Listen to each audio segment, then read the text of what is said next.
रामायण में मेघनाथ अपने विशेष बाण द्वारा लक्ष्मण जी को मारने में सक्षम था।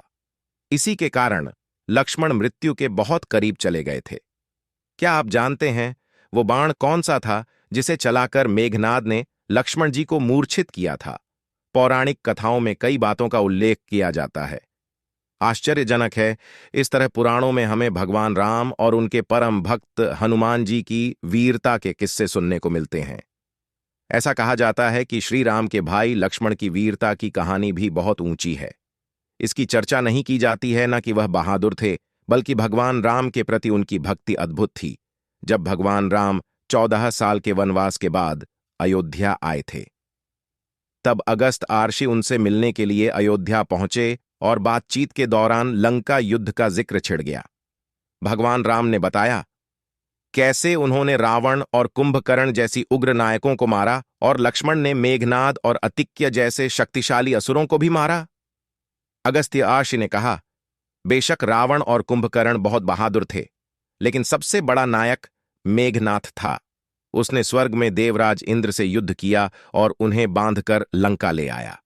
जब ब्रह्मा ने मेघनाथ से उसे छोड़ने के लिए कहा, इंद्र मुक्त हो गए। लक्ष्मण ने सबसे शक्तिशाली व्यक्ति को मार डाला, इसलिए भी सबसे बड़ा योद्धा बन गए। अगले दिन मेघनाथ तीनों मुख्य हथियारों यानी ब्रह्मास्त्र, नारायण के सुदर्शन चक्र और शिव का पशुपात्र यानी त्रिशूल का उपयोग करता है। इन हथियारों को सबसे घातक हथियार माना जाता है, लेकिन इन हथियारों में से कोई भी लक्ष्मण को नुकसान पहुंचाने में सक्षम नहीं था। अगस्त राशि से भाई की वीरता की प्रशंसा सुनकर भगवान राम बहुत खुश हुए, लेकिन उनके मन में जिज्ञासा पैदा हो रही थी कि अगस्त ऋषि क्यों कह रहे हैं कि मेघनाथ का वध रावण से भी कठिन था। भगवान राम की जिज्ञासा को शांत करने के लिए अगस्त आर्षि ने कहा, मेघनाथ को आशीर्वाद था कि वह किसी ऐसे व्यक्ति द्वारा मारा जा सकता है जो 14 साल से सोया नहीं था। इसने 14 साल तक एक महिला का चेहरा नहीं देखा था और 14 साल से कुछ भी नहीं खाया है। लक्ष्मण में यह सब था। जब यह बात श्री राम को पता चली तो उन्होंने लक्ष्मण से पूछा, अनुज, तुमने यह सब कैसे किया? तब लक्ष्मण जी ने कहा, जब आप सुग्रीव के साथ माता सीता के आभूषण देख रहे थे, तब मैं सिर्फ उनके पैरों के आभूषण ही पहचान सका, क्योंकि मैंने कभी उनका चेहरा देखा ही नहीं। वही जब आप सो जाते थे तो मैं रात भर जगकर मैं आपकी रक्षा के लिए पहरेदारी करता था।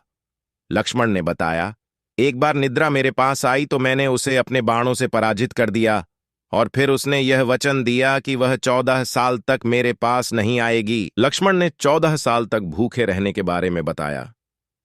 आप फल और फूल 3 हिस्से किया करते थे जो मैं लाया करता था। आप मुझे एक हिस्सा देकर बताते थे, इस फल को रखो लक्ष्मण, आपने मुझे फल खाने को नहीं कहा। फिर मैं आपकी अनुमति के बिना कैसे खा सकता था? लक्ष्मण की इन बातों को सुनकर भगवान श्री राम ने उन्हें गले से लगा लिया और यही कारण था कि इन कठोर प्रतिज्ञाओं के कारण वह मेघनाद के वध का साहसपूर्ण कार्य कर सकते थे और एक बहादुर योद्धा कहलाते थे। सचमुच लक्ष्मण अद्भुत थे। रामायण में मेघनाथ अपने विशेष बाण शक्ति द्वारा लक्ष्मण को मारने में सक्षम थे। इसके कारण लक्ष्मण मृत्यु के बहुत करीब चले गए थे।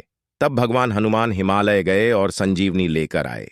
इस तरह लक्ष्मण बच गए। तो कमेंट में जय श्री राम जरूर लिखे।